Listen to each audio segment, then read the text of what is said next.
My first video on this channel was titled Making Elephant's Toothpaste. I mean, I guess it's okay. That's because I used yeast and 3% hydrogen peroxide because I was a lot less experienced at the time, and these things are really easy to get. I mean, it looked fine. Fizzed. Looked something like this. I mean, it's cool, it expands, but I mean, yeah, it's cool. But not cool enough, I want it cooler. The first step to making better Elephant's toothpaste is I'm going to need a better catalyst. For this, I'm going to be using potassium iodide, which is commonly used in Elephant's toothpaste. It works better and it decomposes it faster. The potassium iodide in its powdered form isn't the best, but I can make it better by turning it into a solution. Here I have some water, and I need to dissolve the potassium iodide. The most common concentration of the solution is what's referred to as a saturated solution, where you pretty much just keep dissolving it until it will not dissolve anymore. I'm too lazy to do the math, so I'm just eyeballing it, and I put in roughly the same amount of potassium iodide to the amount of water that I have. Now I'll add some of the 3% hydrogen peroxide to a flask, because I want this stuff to, like, shoot out of the flask. Alright, there we go. Oh yeah, and can't forget the soap, because otherwise it won't really trap a bunch of the oxygen and it'll just fizz out. Now I'll mix it around. Really mixing the soap and the hydrogen peroxide. Go, that should be good. Now it's time to actually make the Elephant's toothpaste, and I just have to combine the saturated solution of potassium iodide with the hydrogen peroxide.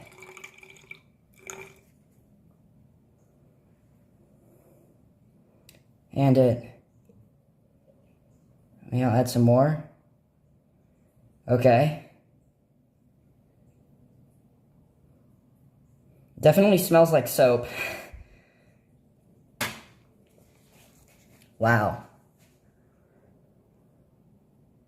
It's yellow because when the potassium iodide catalyzes the decomposition, it releases iodine, which then colors it.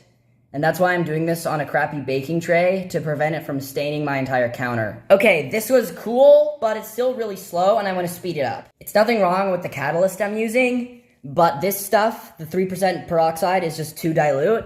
So I'll replace it with 34% hydrogen peroxide. And to people who saw my first video and were disappointed that I didn't make any actual Elephant's toothpaste, well, you're about to get your wish. Now add the soap, because this is proper Elephant's toothpaste.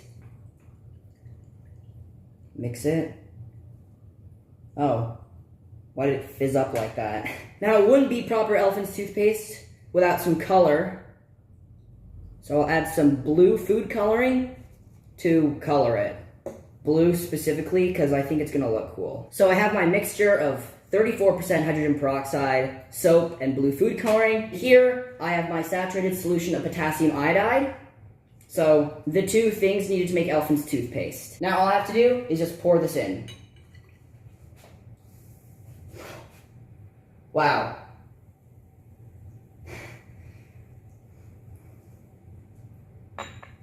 Oh yeah.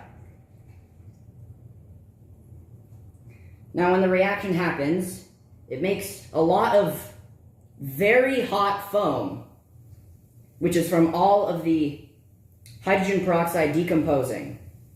And then the foam just breaks down. Wow.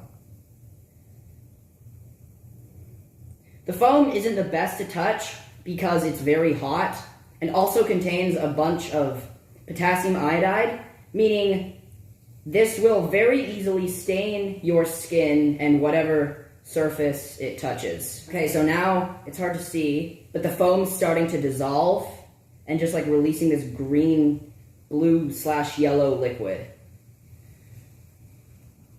Not exactly what I was anticipating. I expected it to go up faster, but this will do. Yeah, I like this. This will be a nightmare to clean up. I probably should have said this in the first place, but don't try this at home.